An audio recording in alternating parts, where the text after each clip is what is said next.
अस्सलामु अलैकुम वरहमतुल्लाहि वबरकातुहू। आज मैं फिर से आपकी खिदमत में 10th क्लास का मैथमेटिक्स लेकर के हाजिर हूँ। आज हम पढ़ेंगे 10th क्लास के मैथमेटिक्स का थर्ड चैप्टर, तीसरा चैप्टर, यानी कि लीनियर इक्वेशंस। और उस लीनियर इक्वेशन की हम आज करेंगे पहली एक्सरसाइज 3.1। तो एक्सरसाइज को शुरू करने से पहले हम थोड़ा सा इंट्रोडक्शन दे देते हैं लीनियर इक्वेशंस के बारे में, ताकि हमें इसको समझने में आसानी होगी। तो चलिए शुरू करते हैं। सबसे पहले हम जान लेते हैं कि लीनियर इक्वेशन किसको कहते हैं। मैं लिखता हूं यहां पर the general form of a linear equation is, question बाद में लिखेंगे। हमारी channel education excellence and care को सब्सक्राइब, शेयर एंड लाइक करें। तो ये जनरल फॉर्म है किसी लीनियर इक्वेशन का जिसके दो वेरिएबल्स होंगे। आप देख लीजिए, यहां पर लिखता हूं where x and y are variables। x और y जो इसमें है ये वेरिएबल हैं जिनके डिफरेंट वैल्यूज होते हैं according to the condition. a, b and c are constant terms। तो a, b और c कांस्टेंट टर्म्स है। कांस्टेंट टर्म का हमें कोई भी वैल्यू हो सकता है, कोई भी whole number 1 2 3 4 something like that. लेकिन अब सवाल रहा कि लीनियर इक्वेशन किसको हम कहते हैं। बहुत सारी इक्वेशंस होती हैं। यहां पर आप देख लीजिए, जो वेरिएबल है x और y, कोई लीनियर इक्वेशन वन जिसका एक ही वेरिएबल होता है, किसी में दो भी होते हैं, तो इसके दो हैं। और 10th क्लास के सिलेबस में यही है, linear equation in two variables. तो इसमें जो x और y वेरिएबल्स हैं, इनका एक्सपोनेंशियल पावर यहां पर ऊपर है 1, जो हम नॉर्मली लिखते नहीं है, 1 है इनका पावर। इसका मतलब है x का 1 वैल्यू मिलेगा हमें और y का 1 वैल्यू मिलेगा। इसका जो एक्सपोनेंशियल पावर 1 है, इसी को हम कहते हैं लीनियर इक्वेशन। अगर इसका 2 पावर होता तो हम क्वाड्रेटिक बोल सकते थे। अगर वेरिएबल का एक्सपोनेंशियल पावर 3 होता है, यानी कि उसकी डिग्री 3 होती है, तो हम उसको बोलते हैं वो क्यूबिक है। इसके जो वेरिएबल है, इनका एक्सपोनेंशियल पावर यानी कि डिग्री इनकी 1 है, तो ये लीनियर इक्वेशन है। अब ये हो गई एक लीनियर इक्वेशन जो हमने लिख दी है यहाँ पर, जनरल फॉर्म। लेकिन हमें जो इस सिलेबस में 10th क्लास में है, हमारे पास है पेयर ऑफ लीनियर इक्वेशंस। तो हम लिखेंगे वो पेयर ऑफ लीनियर इक्वेशन। हमारी channel education excellence and care को सब्सक्राइब, शेयर एंड लाइक करें एंड बेल आइकन को प्रेस करें। ये जो फर्स्ट इक्वेशन है, इसमें यहाँ पर a1 a को लिखेंगे a1, b को लिखेंगे b1, c को लिखेंगे c1, क्योंकि ये फर्स्ट इक्वेशन है। और ये जो दूसरी इक्वेशन है, इसमें a का वैल्यू लिखे, a को हम लिखेंगे a2, b को लिखेंगे b2 और c को लिखेंगे c2, क्योंकि a b c यहाँ दूसरी इक्वेशन में से है और यहाँ पर फर्स्ट इक्वेशन में a b c। तो इस तरह से ये linear equation, pair of linear equation in two variables है। फिर से यहाँ पर x और y वेरिएबल है और constant terms a b and c है। तो ये दो लीनियर इक्वेशंस हो गई। क्वेश्चन नंबर 1 है जो आपको टेक्स्ट पर मिलेगा। तो मैं बताता हूं क्वेश्चन क्या है। Aftab tales his daughter that 7 years ago he was 7 times of her age and 3 years from now he would be 3 times of her age। Aftab अपनी बेटी से कहता है, आज से 7 साल पहले मैं आपसे 7 गुना बड़ा था और 3 साल के बाद, आज से 3 साल के बाद मैं आपसे 3 गुना बड़ा हूं। समझ लीजिए आज 2021 जो है, आज समझ लीजिए यही डेट है। तो आज से 7 साल पहले आफ्ताब कहता है अपनी बेटी से, मैं आपसे 7 गुना बड़ा था और आज के 3 साल बाद मैं आपसे 3 गुना बड़ा हो जाऊंगा। तो क्या है ये बात, हम इसको जान लेते हैं। मैं सबसे पहले लिखूंगा let Aftab's present age be x years। हमने माना कि जो आफ्ताब की प्रेजेंट एज है वो x years है, हो गया 1 वेरिएबल यूज। अब हम लिखेंगे his daughters his daughter's present age be y years, तो उसकी बेटी की प्रेजेंट एज होगी y years. 7 years ago, 7 years ago. अब हम 7 साल पहले चले जाते हैं, उस वक्त देखेंगे आफ्ताब और उसकी बेटी की क्या एज होगी. मैं लिखता हूं आफ्ताब्स एज, आफ्ताब्स एज वो है, आज अगर x है तो 7 साल पहले x से 7 हमें सब्ट्रैक्ट करना है, x minus 7 years. His daughter's age, daughter's age 7 साल पहले की एज, आज उसकी बेटी की एज है y, तो उसको हमें करना पड़ेगा y माइनस 7 years. तो ये हो गया 7 साल पहले की age. By first condition, by first condition, तो पहली कंडीशन क्या है वो हम लिख देते हैं. देख लीजिए, पहले हम लिखेंगे 7 साल पहले की आफ्ताब की एज, वो है x माइनस 7, और यहां पर लिखेंगे उसकी बेटी की 7 साल पहले की एज y माइनस 7. अब चूंकि आफ्ताब कहता है अपनी बेटी से मैं 7 साल पहले आपसे 7 गुना बड़ा था, तो उसकी बेटी की एज को आफ्ताब की एज के बराबर करने के लिए जो मैंने इज इक्वल डाल दिया, तो हमें उसकी बेटी की एज के साथ 7 से हमें उसको मल्टीप्लाई करना पड़ेगा, ताकि इसकी बेटी की एज आफ्ताब की एज के बराबर होगी. यहां पर ऐसा गलती कभी नहीं करना है कि आप आफ्ताब की एज को मल्टीप्लाई बाय 7 करोगे तो आप उसको और 7 टाइम्स बड़ा बना देते हो. तो आफ्ताब 7 टाइम्स बड़ा है, इसका मतलब है उसकी बेटी को 7 से मल्टीप्लाई करना है, ताकि उसकी बेटी की एज आफ्ताब के बराबर हो जाए इक्वेशन फॉर्म में. अब हमने ये लिख दिया, अब हम इसको इक्वेशन बनाएंगे. x minus 7 is equal to 7 into y, ये हो जाएगा 7y, माइनस ये प्लस है ये माइनस है, इसलिए प्लस माइनस माइनस, 7 7 जा 49, ये हो गया 49. अब मैं लिखता हूं x माइनस 7y, 7 को मैंने यहां लाया, minus 7 plus 49 is equal to 0. जो राइट हैंड साइड टर्म्स थी उनको मैंने लेफ्ट हैंड लाया. क्यों लाया?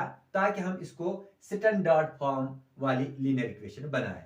तो जो ये टर्म्स मैंने यहां लाई, इनका साइन जब राइट से लेफ्ट ले लिया, साइन चेंज हो गया. 7y था प्लस, इसका साइन नहीं लिखा है लेकिन प्लस है, तो इसको हमने यहां लाया, ये माइनस बन गया. और 49 था माइनस, तो वो प्लस बन गया. बाकी यहां x और 7 जो है वो लेफ्ट हैंड साइड से ही है, तो उनका कोई साइन चेंज नहीं होगा. अब आप देख लीजिए, x हो गया ये माइनस 7y. अब देख लीजिए 49 तो प्लस है, 7 माइनस है, डिफरेंट साइन है, तो बड़े से छोटा सब्ट्रैक्ट करेंगे तो निकल जाएगा 42, लेकिन वो 42 प्लस रहेगा. 42 is equal to 0. This is our first equation, ये हमारी पहली इक्वेशन है. यहां पर रह गया 42, क्योंकि 49 से जब 7 सब्ट्रैक्ट करेंगे 42 रह जाता है. तो ये हमारी फर्स्ट इक्वेशन हो गई. अब इसके बाद दूसरी इक्वेशन के लिए हमें दूसरी कंडीशन लेनी है. उसके लिए हम लिखेंगे 3 years from now. 3 years from now, or you can write after 3 years. मैं यहां लिखता हूं आफ्ताब्स एज. आफ्ताब्स एज कौन सी एज? 3 साल बाद वाली, तो वो है x plus 3 years. His daughter's age, daughter's age is equal to, उसकी एज थी y, तो उसको 3 ऐड होगा years. यहां पर हमने प्रेजेंट एज को, x को भी और y को भी सब्ट्रैक्ट किया 7, क्योंकि ये 7 साल पहले वाली बात थी. इस बार हमने ऐड किया 3, क्योंकि ये 3 साल बाद वाली बात है. तो अब हमने ऐसा किया, अब हम लिखेंगे by second condition. Bye second condition. अब सेकंड कंडीशन क्या आफ्ताब कहता है? पहले हम आफ्ताब की 3 साल बाद वाली एज लिखेंगे x प्लस 3, और इसको ब्रैकेट में रखो, यहाँ पर इसकी बेटी की लिखेंगे एज y+3। अब यहाँ पर मैं इज इक्वल टू लाता हूँ, लेकिन इज इक्वल टू लाने के लिए इज इक्वल टू का साइन लाने के लिए हमें ये देखना है कि आफ्ताब ने क्या कहा था। आफ्ताब ने कहा था 3 साल बाद मैं अपनी बेटी से 3 गुना बड़ा हूंगा। इसका मतलब है अगर आफ्ताब बड़ा है, उसकी एज ये है, तो हमें उसकी बेटी को 3 से मल्टीप्लाई करना पड़ेगा ताकि वो आफ्ताब की एज के बराबर हो जाएगी। इसीलिए मैं इसको 3 से मल्टीप्लाई करता हूँ। आफ्ताब की एज को कभी भी 3 से मल्टीप्लाई नहीं करना, फिर वो और 3 गुना बड़ा होगा अपनी बेटी को। तो आप देख लीजिए, मैं x लिखता हूँ +3 लिखता हूँ, 3 इंटू वाई ये हो जाएगा 3y, 3 3 जा 9 ये हो जाएगा 9। अब स्टैंडर्ड फॉर्म में लाते हैं, ये टर्म्स लेफ्ट हैंड साइड लाते हैं ताकि लीनियर इक्वेशन का जो स्टैंडर्ड फॉर्म है उसी में आ जाए। तो ये x है। अब x के पास बाद आएगी दूसरे वेरिएबल की टर्म, ये माइनस, ये प्लस है 3y तो -3y। अब +3 ये तो अपने ही साइड से इसका साइन चेंज नहीं होगा, ये यहां पर ही है तो इधर लिख दिया। अब ये 9 यहां आएगा, -9 इज इक्वल टू 0। ये +9 था, माइनस हो गया, x - 3y, 9 से 3 घटाएंगे 6 रह जाएगा, लेकिन रह जाएगा -6। तो इस तरह से ये दूसरी इक्वेशन हो गई। अब आप देख लीजिए, from first equation we have, तो जो हमने पहली इक्वेशन बनाई थी वो था x - 7y + 42 is equal to 0, जो हमने अभी बनाई। तो अब इसके बाद मैं लिखूंगा x is equal to 7y - 42। ये हो गई थर्ड इक्वेशन। x को मैंने सेपरेट किया क्योंकि अगर हमें इन वेरिएबलों का वैल्यू निकालना है, एक को सेपरेट करना पड़ेगा, दूसरे को वैल्यू देना पड़ेगा। तो मैंने 7y जो यहां से माइनस था राइट हैंड साइड ले लिया, प्लस हो गया। ये जो +42 था राइट हैंड साइड ले लिया, माइनस हो गया। अब ये थर्ड इक्वेशन हो गई।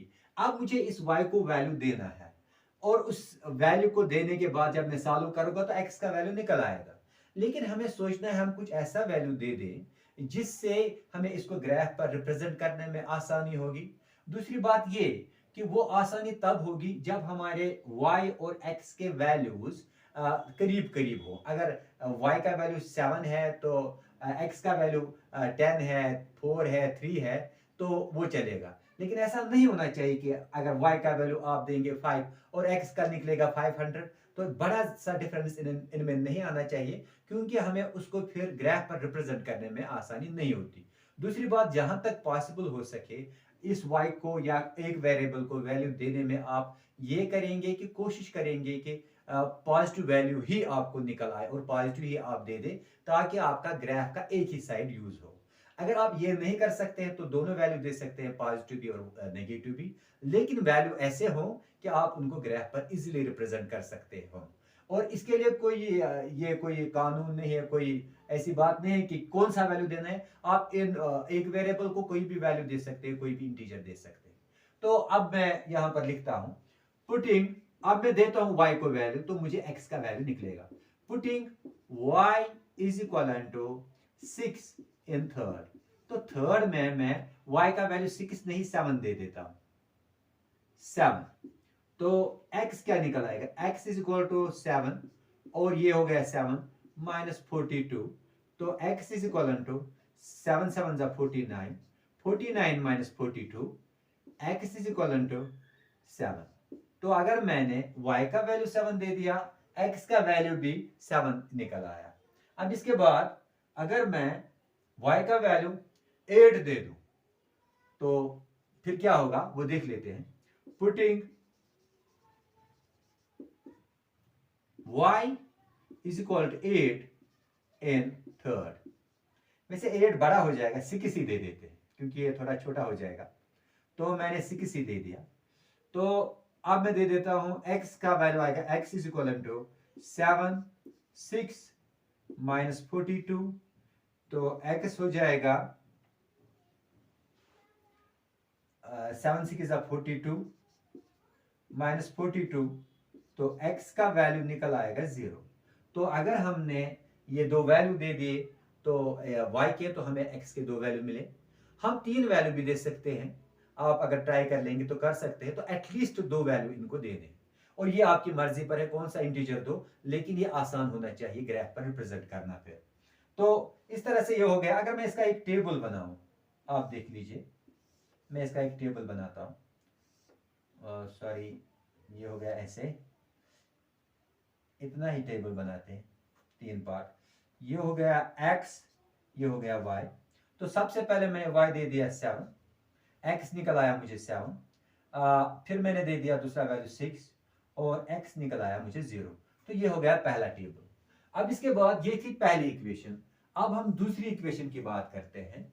हम लिखेंगे from second equation we have, तो हमें दूसरी इक्वेशन से क्या है, दूसरी इक्वेशन है x minus 3y minus 6 is equal to 0, x is equal to 3y plus 6। तो ये फोर्थ इक्वेशन हो गई। ये x को मैंने सेपरेट कर दिया, ये दो टर्म्स मैंने राइट हैंड ले ली, राइट हैंड साइड, तो ये माइनस थी, दोनों प्लस हो गई ये दोनों टर्म्स।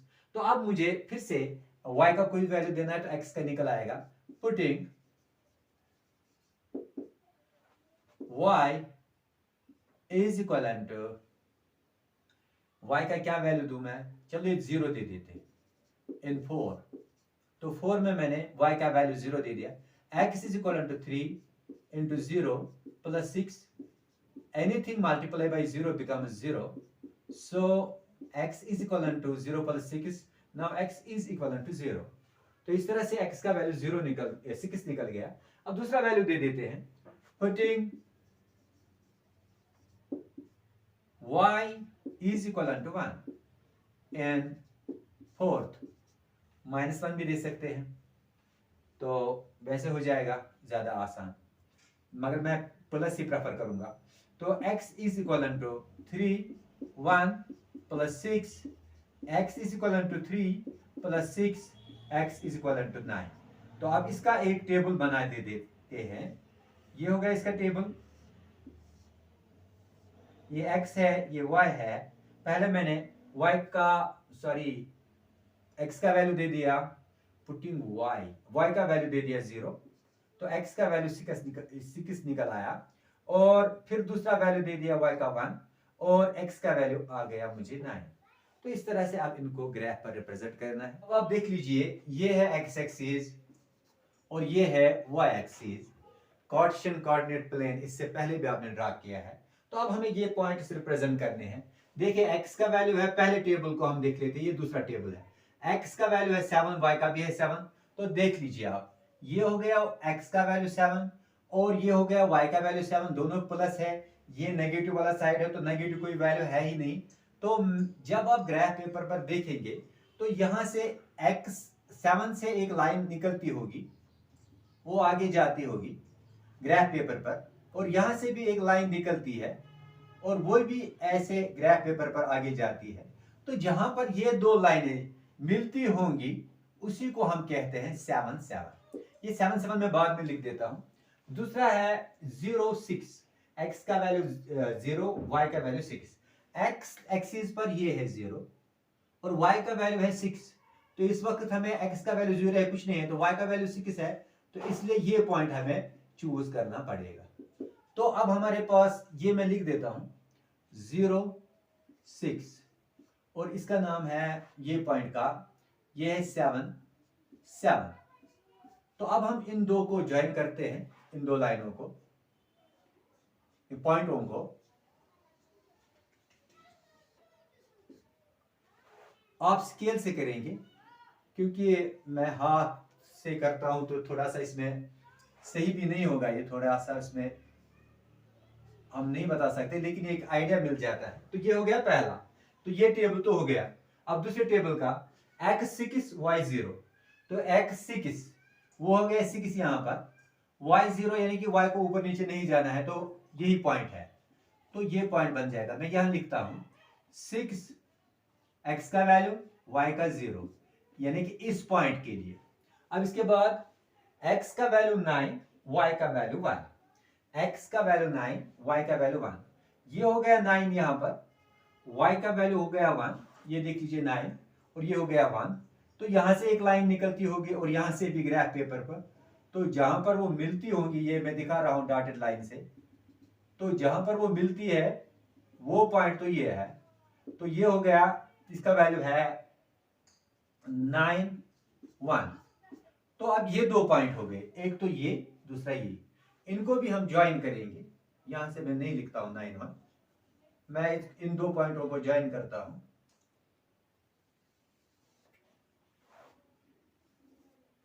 तो इस तरह से ये दो ग्राफ लाइनें बन गई। 9 1 लिखता हूं इधर, और इसको 0 6 तो लिखा ही है। तो इस तरह से ये दो ग्राफ लाइनें हो गई। पहली लाइन ये है, दूसरी लाइन ये है, किसी पॉइंट पर ये मीट करेंगी, और जहां पर वो मीट करेंगी ये दो लाइनें, वही सोल्यूशन होगा इन दो इक्वेशनों का, यानी कि x और y का वैल्यू निकल आएगा। तो इस तरह से हमने ये कंप्लीट कर दिया ये क्वेश्चन। बाकी क्वेश्चन नंबर 2 अब हम करेंगे। A coach of cricket team buys 3 bats and 6 balls for 3900 rupees, and then she again goes and buys another bat and 3 more balls for rupees 1300. So this is the question. तो इस question को हमें देखना है कि हम इसको कैसे अल्जेब्रिकली रिप्रेजेंट करें और फिर ग्राफिकली। तो क्वेश्चन क्या कहता है? क्वेश्चन है कि एक क्रिकेट टीम की कोच है, फीमेल कोच, वो जाती है बैट खरीदने और बॉलें खरीदने। वो 3 बैट खरीदती है और 6 बॉलें खरीदती है 3900 रुपीज में। उसके बाद वो फिर दोबारा जाती है, एक बैट खरीदती है और 3 बॉलें खरीदती है 1300 रुपीज में। तो इसको हमें अल्जेब्रिकली रिप्रेजेंट करना है, बाद में ग्राफिकली भी। तो पहले हम लिखेंगे लेट द कॉस्ट ऑफ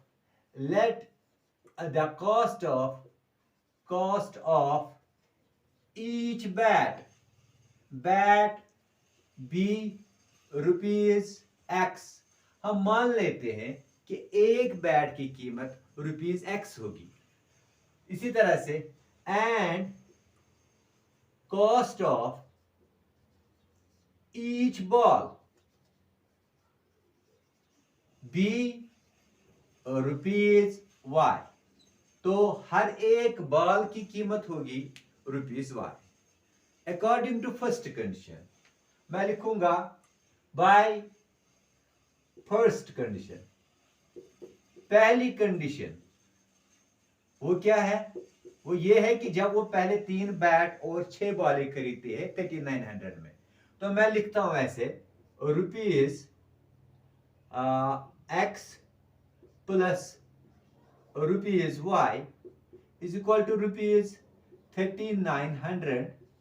लेकिन जब ये जाती है खरीदने बैट और बॉलें, 3 बैट खरीदती है, इसलिए इसको 3 से मल्टीप्लाई करेंगे, और 6 बॉलें खरीदते हैं तो इसको 6 से मल्टीप्लाई करेंगे। तो ये हो गया। अब इसमें से देखेंगे कॉमन क्या निकलता है।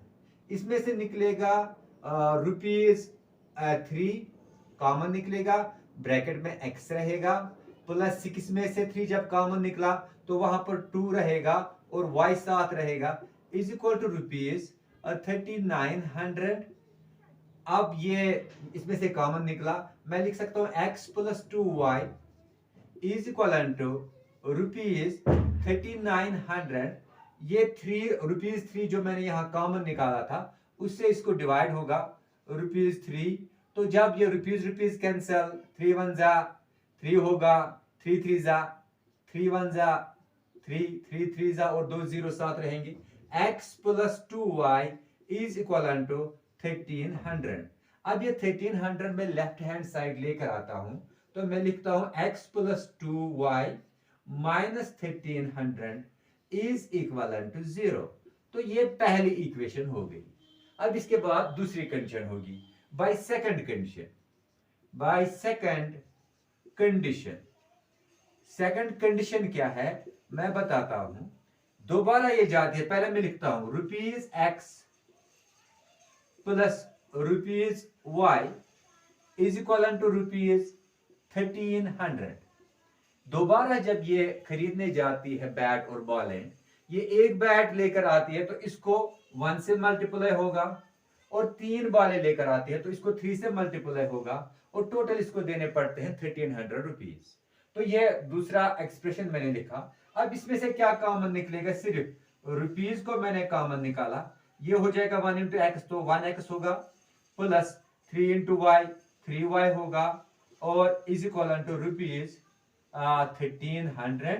तो इसमें से रुपीज रुपीज कैंसिल, तो क्या मिला मुझे मिला x plus 3y is equal to 1300।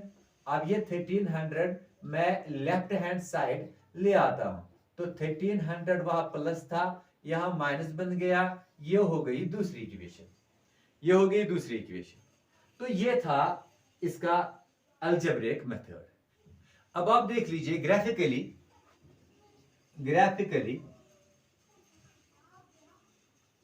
देख लीजिए, फ्रॉम फर्स्ट जो हमारी फर्स्ट इक्वेशन थी वो थी x plus 2y minus 1300 is equal to 0।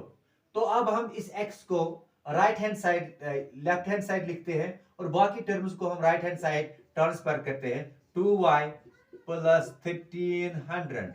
तो ये थर्ड इक्वेशन हो गई। आप देख लीजिए ये 2y था प्लस, तो माइनस बन गया वहां से, और ये 1300 माइनस था तो प्लस बन गया। तो ये थर्ड इक्वेशन हो गई। अब हम इसमें वैल्यूज दे देंगे y के वैल्यूज, और हमें x का वैल्यू मिल जाएगा। तो आप देख लीजिए, putting y is equal to 300 in third, तो x का वैल्यू है -2 300 प्लस 1300। तो ये हो जाएगा x is equal to -600 plus 1300। तो 1300 में से 600 जब निकलेगा तो 700 वैल्यू मिलेगा x का। अगेन पुटिंग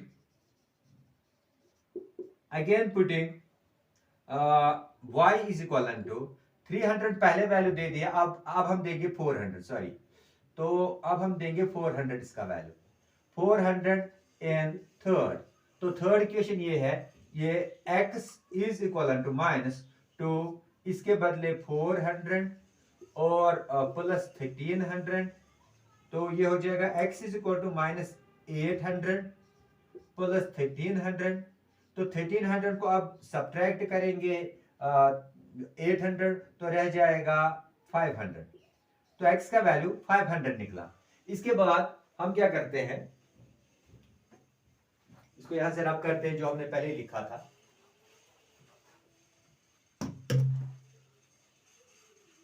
अब इसका एक टेबल बनाते हैं। ये रहा इसका टेबल,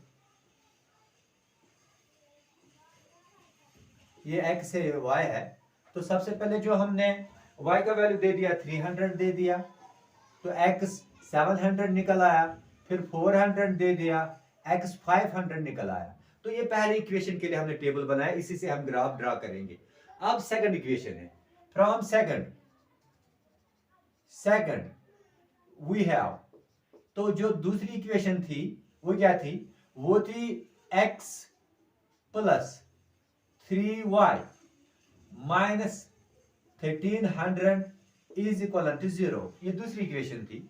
तो अब हम क्या करते हैं, जैसे उस इक्वेशन में किया, ये बाकी सारी terms right hand side transfer करते हैं, और राइट हैंड साइड इनको लेने के लिए हमें इसका साइन चेंज होता है। तो इन दो टर्म्स का साइन चेंज हो गया, ये प्लस था माइनस बन गया, ये माइनस था प्लस हो गया। तो अब ये फोर्थ इक्वेशन है। अब फिर से हम y को वैल्यू दे देंगे तो x का वैल्यू निकल आएगा। तो हम लिखेंगे putting y is equal to 300, दे दीजिए 300 एन 4। तो x हो जाएगा x is equal to -300 plus 1300, x is equal to 900 मगर माइनस प्लस 1300। तो x का वैल्यू निकल आएगा, 1300 से 900 सब्ट्रैक्ट करेंगे तो 400 रह जाएगा। अब इसके बाद दूसरा वैल्यू देना है इसको। अगर मैं y का वैल्यू दे दूं 400, तो x का वैल्यू रह जाएगा 100। चलिए ठीक है। Again putting y is equal to, पहले वैल्यू दे दिया 300, 400 एन 4 इक्वेशन 4 में 400 वैल्यू दे देंगे y का, ये है इक्वेशन 4। तो x is equal to -3 400 plus 1300, तो x हो जाएगा -1200 प्लस 1300 को सब्ट्रैक्ट करेंगे 1200 तो रह जाएगा 100, तो x का वैल्यू आया 100। अब इसका हम टेबल बनाते हैं, यहां पर इसका भी टेबल बनेगा, ऐसे बनेगा इसका टेबल। ये हो गया x और ये हो गया y। पहले हमने दे दिया वैल्यू 300, तो 300 के वक्त हमें x का वैल्यू आया 400, फिर हमने दे दिया 400 y का वैल्यू, तो x का निकल आया 100। तो ये दो टेबल हैं जिससे हम ग्राफ बना सकते हैं। आप देख लीजिए ये दो टेबल जो हमने इससे पहले ऑब्टेन किए, तो इसके लिए मैंने ये बना के रखा है। अब सिर्फ ये पॉइंट्स इस पर रिप्रेजेंट करने। अब देख लीजिए पहला टेबल, ये हो गया दूसरा टेबल। तो पहले टेबल में x का वैल्यू हम देख लेते हैं, वो है 700। चूंकि ये सारे पॉजिटिव वैल्यूज है तो हमें नेगेटिव साइड से नहीं जाना पड़ेगा, और तो इसलिए 700 यहां हम देखेंगे x एक्सिस में 700 है यहां पर, तो वो हो गया 700। तो y का वैल्यू है 300, तो y 300 यहां से, ये नेगेटिव वाला ये नहीं हम ले लेते, तो ये है 300, वो है 700। अब आप देख लीजिए जो ग्राफ पेपर पर वो लाइनें डाली हुई होती है, यहां पर नहीं है, तो मैं उसको दिखाने के लिए कहता हूं कि वो लाइन ऐसे होगी। जो लाइन वहां पर होगी, मैं डॉटेड लाइन डाल रहा हूं ताकि आपको एक आइडिया आ जाए। तो ऐसे वो जाएगी आगे, और यहां से भी एक लाइन जाती होगी, तो वो ऊपर जाती होगी। तो ये जो 300 और ये 700 से जहां पर वो लाइनें दो मिलती है, उसी पॉइंट को हम कहते हैं 700 300। तो मैं लिख देता हूं उसको 700 300। तो मैंने लिखा इस पॉइंट को 700 300। 700 इसका एब्सिसा हुआ, यानी कि x का वैल्यू, और 300 इसका ऑर्डिनेट हुआ, यानी कि y का वैल्यू। ये 300 है। अब आप देख लीजिए इसके बाद है दूसरा पॉइंट, वो है 500 x का वैल्यू, y का वैल्यू 400। तो x का वैल्यू 500, अब मैं देख लेता हूं, x है, ये है x का 500 और y का वैल्यू 400 है, वो है ये। तो ये और ये पॉइंट में से, तो ग्राफ में अगर आप देखेंगे यहां से एक लाइन निकलती होगी, वो आगे जाती होगी, और यहां से भी एक लाइन। तो जो जहां पर ये 400 और 500 वाली लाइन मिलती है, वो ये पॉइंट है। तो इसको मैं लिखता हूं थोड़ा सा यहां, ये है 500 और है ये इसका दूसरा 400। तो ये दूसरा पॉइंट हो गया, ये दो पॉइंट हो गए, मुझे इनको ज्वाइन करना है।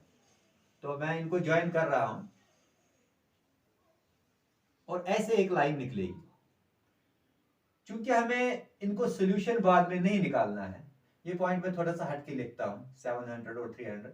तो लाइन थोड़ा सा आगे ले लेता हूं, ये हो गई ग्राफ लाइन। तो 700 और था ये 300, तो ये हो गया ये पॉइंट। तो ये हो गई पहली इक्वेशन का ग्राफ। अब दूसरी इक्वेशन का दूसरा टेबल है, तो उसका ग्राफ भी डालते हैं 400 300। तो देख लो यहां पर x एक्सिस पर 400 यहां पर है और 300 यहां पर है। तो अगर मैं यहां से ऐसे जाऊं, ग्राफ पर ऐसा होगा वहां पर एक लाइन, और 300 से यहां जा रही है लाइन, तो ये पॉइंट मुझे बनेगा। ये है 400 और 300। दूसरा पॉइंट भी मैं ले लेता हूं, वो है 100 और 400। ये हो गया 100, 400 हो गया वहां। तो 100 ये है, y एक्सिस पर 400, तो मैं ऐसे लिख देता हूं, ऐसे मैं एक लाइन ले लेता हूं, ये 400 वाली, तो यहां पर मिलते हैं ये। तो हमें दो नए पॉइंट मिल गए। एक तो ये है 400 और 300। तो लिखता हूं मैं 400 300, नीचे लिख देता हूं, जगह कम है। और यहां पर ये दूसरा जो है, ये है 100 और 400। तो ये जो हमने लिखे ये पॉइंट्स, ये दो अब आ गए, इनको भी ज्वाइन करना है। तो ये ज्वाइन होंगे और इनको आगे बढ़ाएंगे, किसी जगह पर ये मिल जाएंगे। तो वो जहां पर ये लाइन्स दो मिल जाएंगे एक दूसरे को, वो इस सॉल्यूशन, इस इक्वेशन का, इन दो इक्वेशन का सॉल्यूशन होगा। यानी कि उसी से हमें पता चलेगा x का क्या वैल्यू है और y का क्या वैल्यू है। लेकिन इस क्वेश्चन के लिए हमसे वो नहीं कहा गया है, हमसे सिर्फ ये पूछा गया है इनको रिप्रेजेंट करो ग्राफिकली भी और अलजेब्रिकली। तो हमने दोनों कर दिए, तो इस तरह से क्वेश्चन हो गया। Question number 3. The cost of 2 kgs of apples and 1 kg of grapes on a day was found to be rupees 160. And after 1 month, the cost of 4 kgs of apples and 2 kgs of grapes was found to be 300 rupees. So we have to represent it graphically and algebraically. So let's stop. तो ये जो question है, क्या कहता है ये question कि एक दिन हमने देखा कि 2 केजी एप्पल और 1 केजी ग्रेप्स का कॉस्ट था 160 रुपए, और एक महीने के बाद 4 केजी एप्पल्स का और 2 केजी ग्रेप्स का कॉस्ट था 300 रुपीज। तो हमें इनको अलजेब्रिकली और ग्राफिकली रिप्रेजेंट करना है। सबसे पहले हम क्या लिखेंगे? हम लिखेंगे let the cost of each kg of apple be rupees x,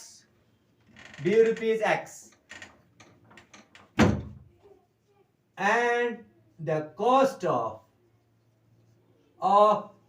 each kg of grapes be rupees Y.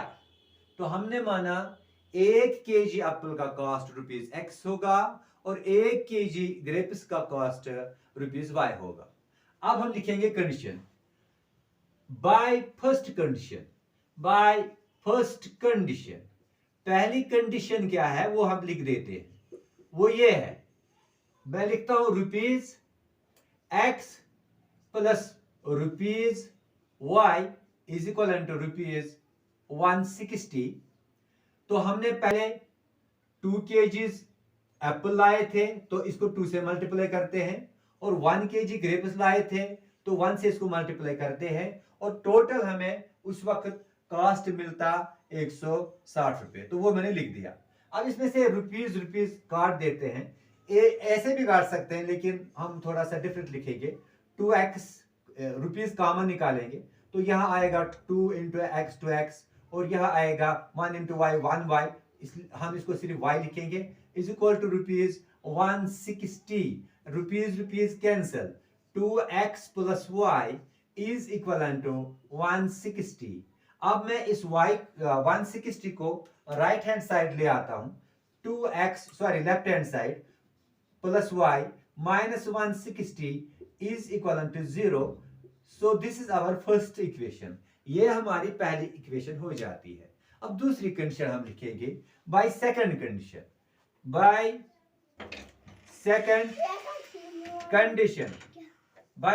Condition. Second condition में हम लिखेंगे rupees x plus rupees y is equal to rupees 300।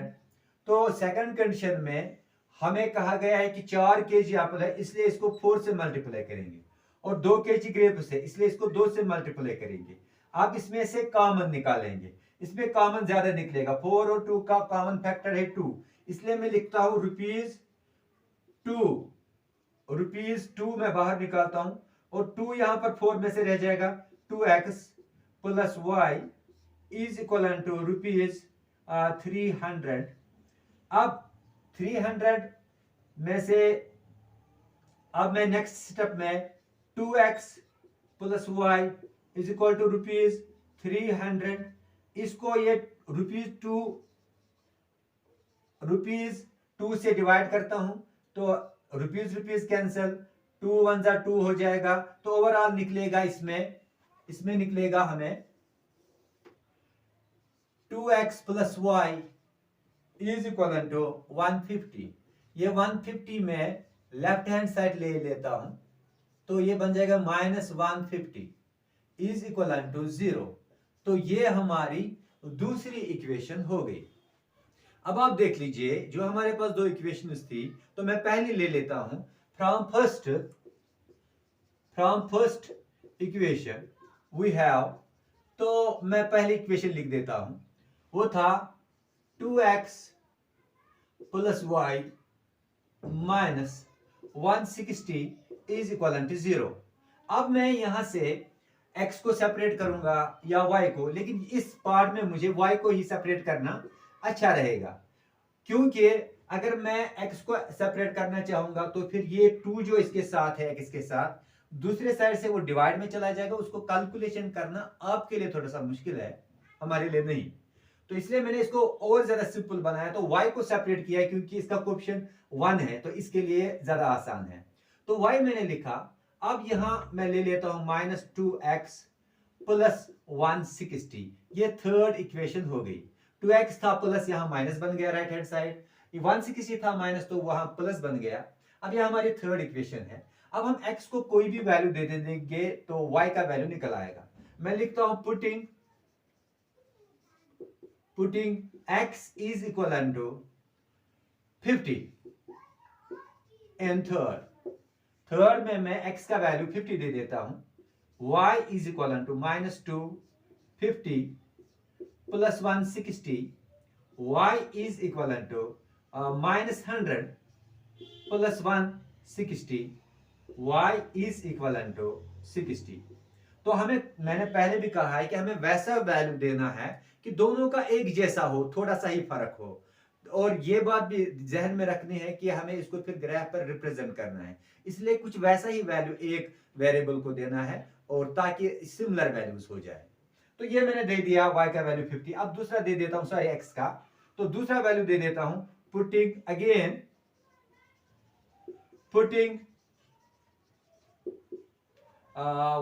x is equal to 60 and third. तो अब मैं कहता हूं x का value मैं 60 देता हूं थर्ड में, तो थर्ड है y इज इक्वल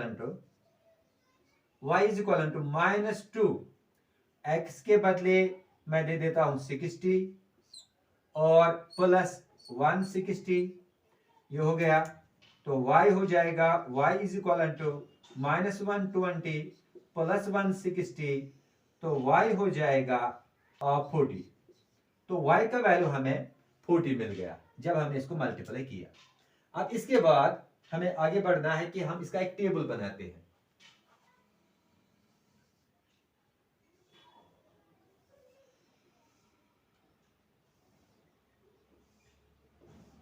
कि x से y है, तो जो हमने पहले x का वैल्यू दे दिया 50,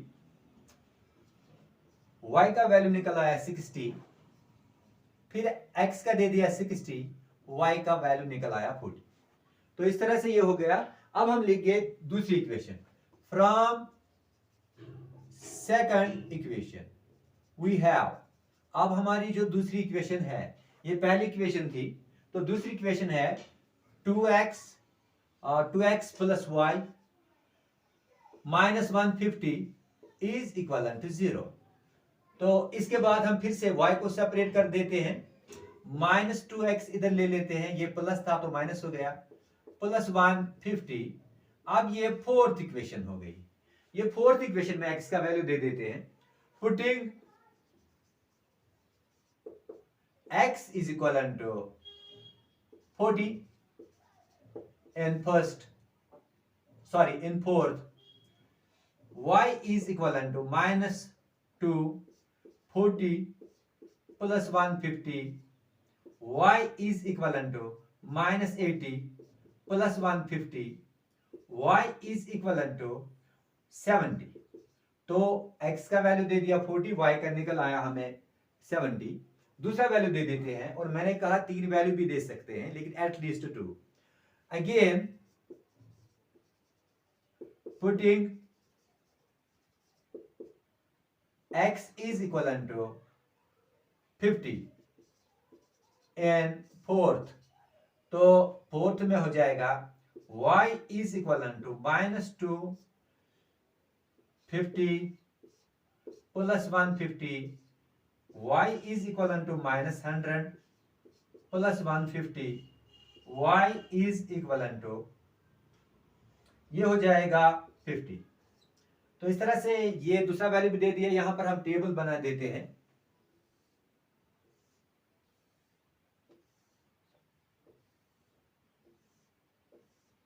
ये x है, ये y है।